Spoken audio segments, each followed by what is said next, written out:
Marinha, da APAS, e esse é o programa Vida de Bicho. Hoje, no nosso programa, nós vamos ver o Tom e o Nando, duas onças pardas. E vocês vão ver com o meu pai, o Marinho. Vamos lá? Olá pessoal, tudo bem? Meu nome é Marinho e esse é o programa Vida de Bicho. Nós estamos começando uma nova temporada, então vamos trazer para vocês bastante assunto interessante e na medida do possível, inclusive, mostrando imagens e projetos que funcionam fora da APAS. É interessante às vezes a gente trazer também esses assuntos, né? Tudo que envolve a APAS. De onde vêm esses animais, para onde eles são encaminhados, quais são os outros centros de recepção, de encaminhamento, quais são outros locais de recepção, de trabalho de conservação de espécie, enfim. A gente pretende fazer novas matérias e trazendo alguns assuntos interessantes fora desse ambiente que é a APAS aqui em Assis. Hoje nós vamos trazer um assunto muito importante, que começa agora nessa época, que coincide com a safra da cana e de algumas outras culturas, como por exemplo na nossa região aqui os milharais, né? A cultura do milho. Geralmente nessa época a gente aumenta a demanda de animais devido a dois motivos. Primeiro, a cultura em si, que é a colheita mecanizada, tanto de cana quanto de milho, né? Da nossa região, mas também coincide com o período de reprodução que aconteceu ali em fevereiro, março, janeiro, de algumas espécies, como alguns gatos silvestres, e que é nesse período que esses filhotes permanecem nesses locais, como cana, como milharal, e aí quando começa o período da colheita, acaba havendo esses problemas de encontro com esses animais nesses ambientes. Então a demanda nossa acaba aumentando um pouco com relação a isso aí. E os mais variados casos, né? De animal atropelado, às vezes pela colhedora não só de cana, mas a colheitadeira também, de milho. Os animais que ficam ali nesses locais acabam no final sendo afugentados por causa da movimentação de maquinário e pessoal, então eles acabam às vezes correndo para uma rodovia, para uma estradinha de terra, acaba acontecendo aí alguns atropelamentos e às vezes também eles ficam desalojados nesse período, porque colhe a cana, às vezes não acontece de colher, né, de ferir um animal, mas eles ficam desabrigados nesse período enquanto a cana vem crescendo de novo e depois o período da soja, então a vegetação é mais rasteira, eles não frequentam aqueles locais, então acaba também aparecendo bastante filhotes abandonados. A mãe às vezes leva 1 ou 2 filhotes para um local mais seguro e acaba deixando os filhotes menores para trás. E esses filhotes encontrados, eles acabam vindo até a APAS e aí a gente continua esse trabalho até que eles ficam no tamanho apropriado para a soltura e se ficarem impossibilitados de voltar na natureza, eles permanecem aqui para os programas de conservação de espécies. A gente aqui na APAS tem uma mentalidade de não ser aquele eco chato, né? De que fica às vezes criticando a usina, o plantador de milho, de soja, o pecuarista, que são os grandes causadores de danos ambientais. Muito pelo contrário. Aqui a gente tem a mentalidade de trazer essas empresas, aqui não só da região nossa, mas de outras regiões, esses produtores de grãos, trazer para o nosso lado para ser parceiros. Então, no ano passado, inclusive agora em maio completa 1 ano dessa parceria, começamos com algumas usinas, foram 6 usinas na ocasião, depois entrou mais uma usina, então são 7 usinas, e a Socana, que também é a união aí dos produtores de cana, que os 50 maiores produtores de cana aqui da região são parceiros também nesse projeto, não só na questão da educação ambiental, da orientação aos seus colaboradores no resgate de fauna encontrada nas áreas de plantio e colheita, mas também nesses treinamentos a gente traz ali a questão da importância das zoonoses, transmissão de doença, resgate dos animais e socorro imediato dos animais. Então nessa parceria, o que a gente faz? Hoje eles têm as equipes de resgate, todas essas usinas da nossa região aqui de Assis, mais a Socana, os produtores ali, os fornecedores de cana, como eles dizem, são parceiros nisso. Então quando eles encontram um animal nessas regiões, já não perde tempo. Tem uma equipe, tem alguém responsável por resgatar esse animal, se você estiver numa situação de risco, e já faz o encaminhamento aqui para a APAS imediatamente. Então, nessa parceria, o trabalho é ininterrupto durante o ano todo, 24 horas por dia. Então, a gente tem recebido alguns animais, como por exemplo, gato do mato, recebemos recentemente, um tatu, né, que saiu ali na hora que estava colhendo e acabou sendo atropelado na rodovia.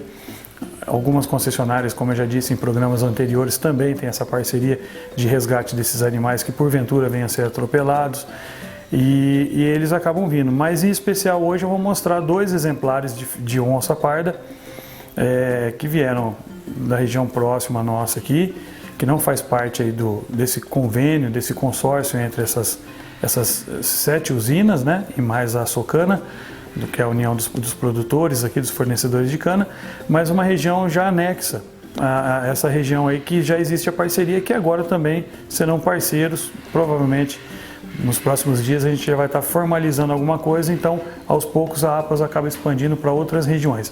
Então eu vou mostrar para vocês 2 filhotes de onça parda que foram resgatados em área de cultivo, na área de cultivo de cana, e que por um motivo ou outro tiveram um acidente, e que a gente está cuidando deles aí para tentar restabelecer a saúde, e vocês vão acompanhar passo a passo o que é que está sendo feito até o presente momento. Vamos ver?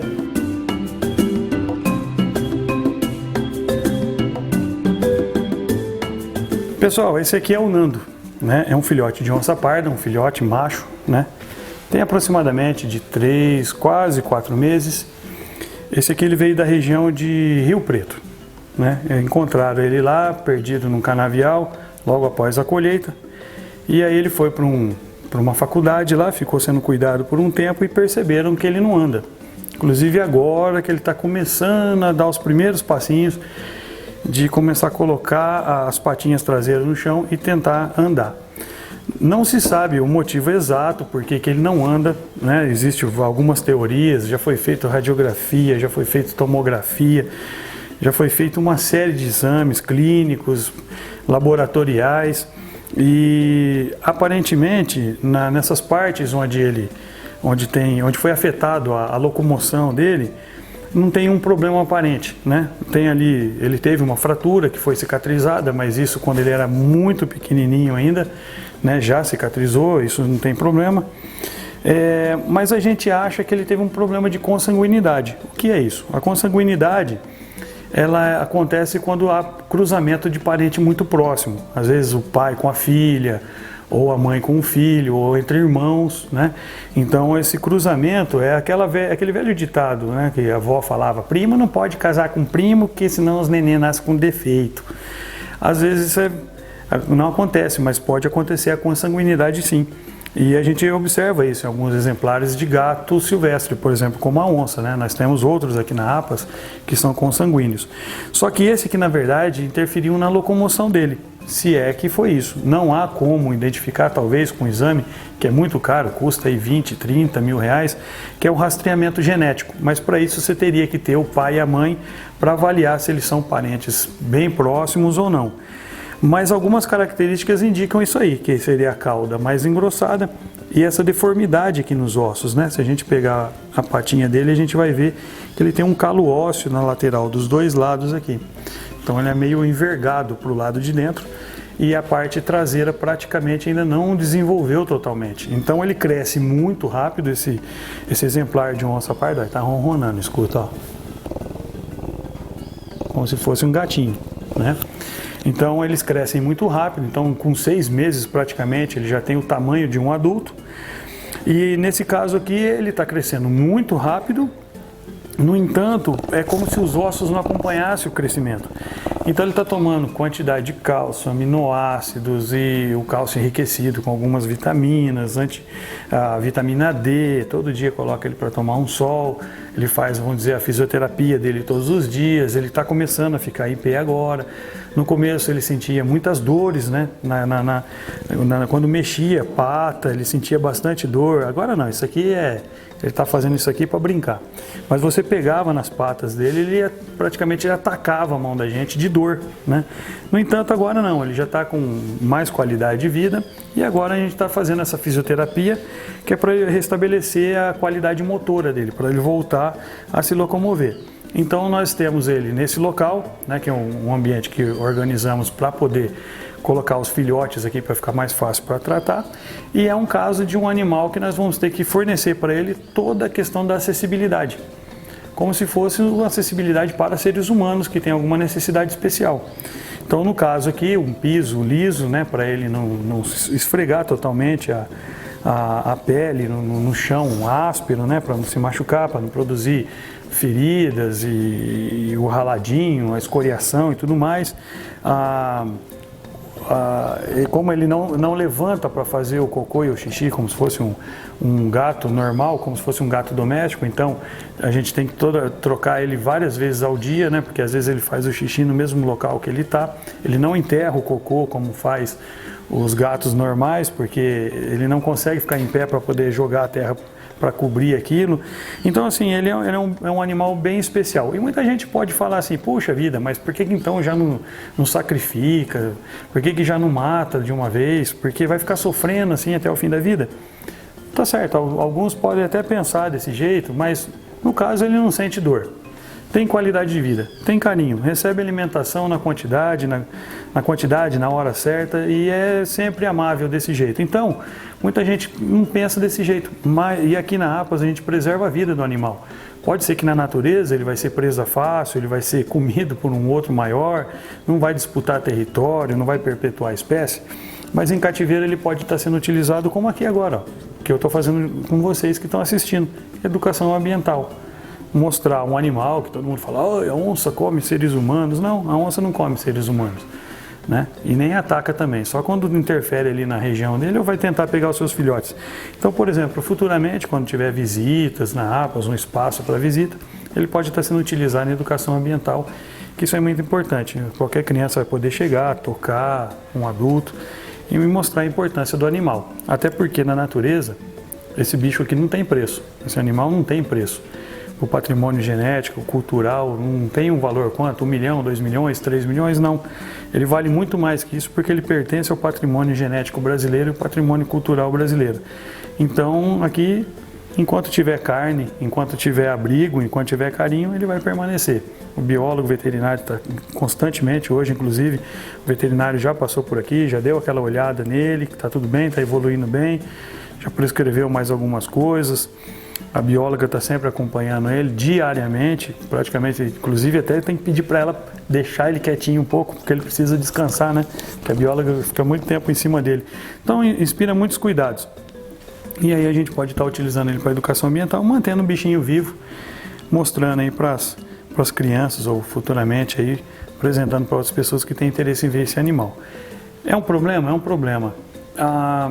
O cultivo da cana traz alguns problemas? Traz, mas é preciso ter cana, preciso ter desenvolvimento, geração de emprego e renda, precisa ter o álcool. Não adianta eu falar que o canavieiro, a usina destrói, mas aí eu pego o meu carro movido a álcool, o meu cafezinho com açúcar, né? Eu não vou falar a marca do refrigerante, mas aquele refrigerante que eu gosto, bem docinho, precisa do açúcar, precisa se locomover, precisa do álcool, precisa da cana, né, para fazer o mé. Então, tem que ter geração de emprego e renda, tem que ter desenvolvimento. A nossa região ela é voltada para isso. E esses animais, eles utilizam da cana durante 6, 7 meses, enquanto a cana está crescendo, utilizam como abrigo temporário deles. E quando chegar essa época de colheita, acaba aparecendo. Mas não é que o canavieiro colocou o bicho lá e depois atropelou, não, nada disso. É que eles ocuparam o local. Esse problema, na verdade, é um problema do desmatamento, que isso já aconteceu desde o início do século passado, quando vieram já para o interior do estado do Paulista e outros estados, tirando o mato, né, para trazer a ferrovia e tudo mais, mas isso é um problema muito mais grave. Mas agora existe a realidade, o que passou, passou, é daqui para frente. E daqui para frente a gente tem um programa em parceria com esses colaboradores, com essas empresas colaboradoras, esses produtores de cana, para a gente manter esse animalzinho aqui vivo e perpetuar a espécie dele, seja em cativeiro ou em vida livre, preservado.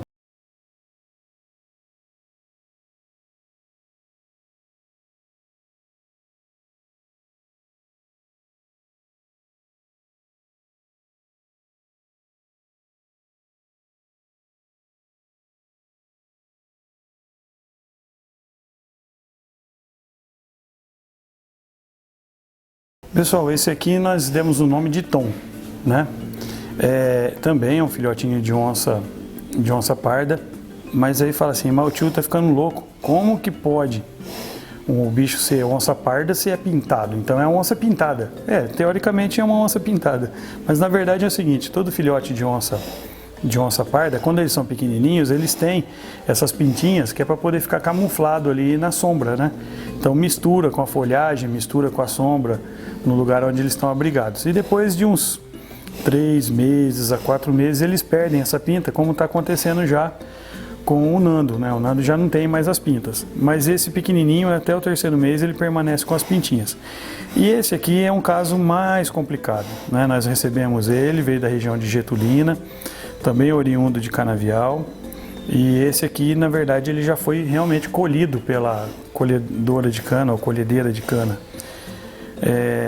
A mãe geralmente quando vê a máquina chegando ela socorre uma fêmea, às vezes um macho maior, e às vezes os outros filhotinhos acabam ficando.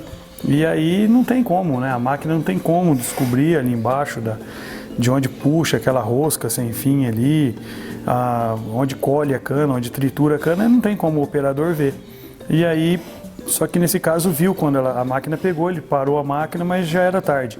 Então ele teve a amputação total da patinha traseira, quebrou o osso da coxa, né, da perninha dianteira e também o bracinho, né, que seria a pata dianteira também, ele quebrou também um dos ossos. Agora já foi feita a radiografia, já se consolidaram, o ossinho deles é bem flexível quando eles são filhotes, né, e quem sabe como o gato funciona, né, que falam que o gato tem até 7 vidas, realmente é verdade, os ossos são bem flexíveis, então assim é diferente a fratura deles, porque a fratura ela se comporta de uma forma diferenciada.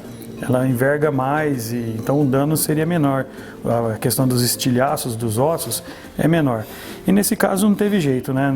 Ele já chegou na clínica veterinária de uma parceira que nós temos naquela região, chamada doutora Mariana, que já fez o primeiro socorro de imediato, não teve como socorrer a perninha dele, não teve como salvar, até porque já chegou praticamente só com um pedacinho de couro, não tinha osso mais, foi literalmente tirado na hora que teve um impacto ali das lâminas, né? Então já amputou imediatamente.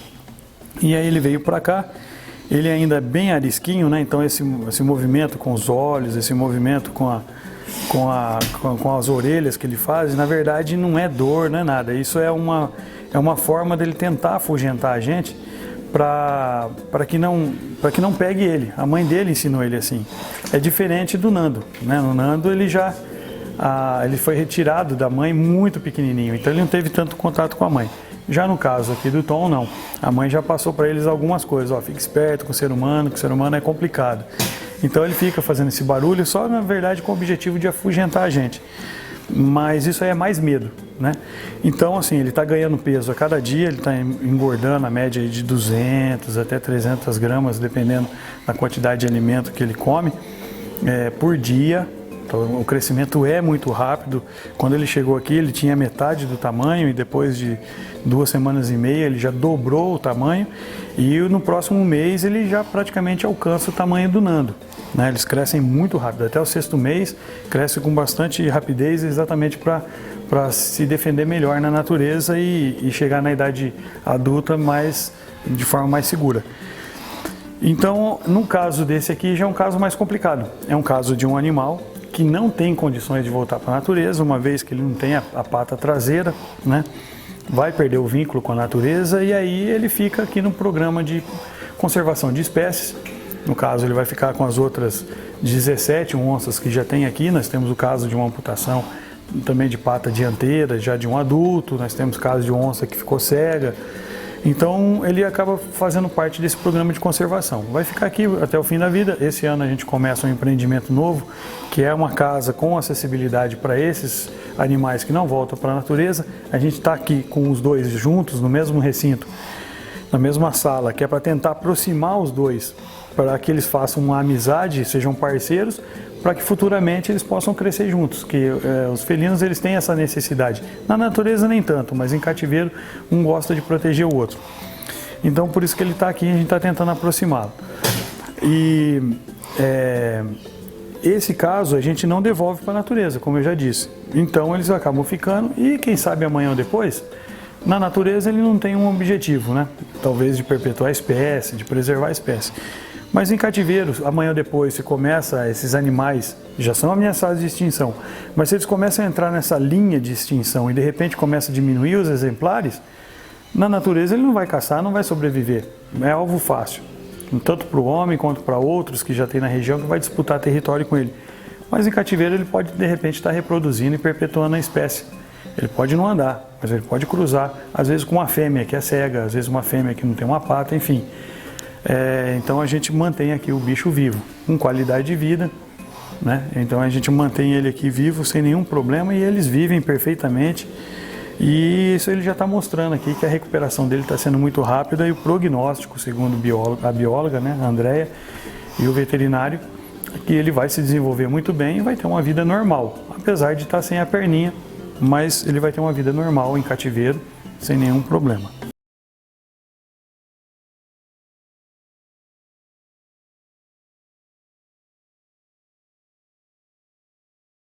Esse é o nosso trabalho e é isso que a gente costuma fazer e a tendência é ir melhorando cada vez mais à medida que vai aparecendo novos parceiros, novos colaboradores.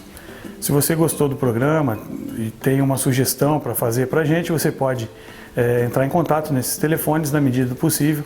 A gente vai respondendo aí, tirando algumas dúvidas a respeito de gestão de fauna. Você tem um animal na sua casa, você não quer mais porque sabe que é importante voltar para a natureza ou não tinha consciência, talvez, de que esse animal silvestre, sem documento, ele pode ser objeto de um crime e você não quer incorrer aí em responder criminalmente e também tem essa noção da importância dele ser devolvido para a natureza, entre em contato com a Polícia Ambiental mais próxima, faça uma entrega voluntária que não gera multa, você entrega o animal e eles encaminham para a gente dá andamento aí um processo de soltura ou às vezes até num programa de conservação de espécies. Está próximo a época aí, aquela época terrível que a APAS passa, que é aquela época que chega filhotes de papagaio. Esse período agora é o período que vai esfriando, mas ali já no final do mês, no meio do mês de julho, começo de agosto, já começa a aparecer filhotinhos de papagaio. E as encomendas, é claro, mês de maio e junho, para atender essa demanda desse mercado negro clandestino, as encomendas começam agora para ser entregues essas pequenas avezinhas ali no mês de julho, comecinho de agosto. E a gente tem aquele lema, né? Não contribua com o tráfico. Nós temos aquele lema que para um papagaio te dar o pé, outros 50 deram a vida.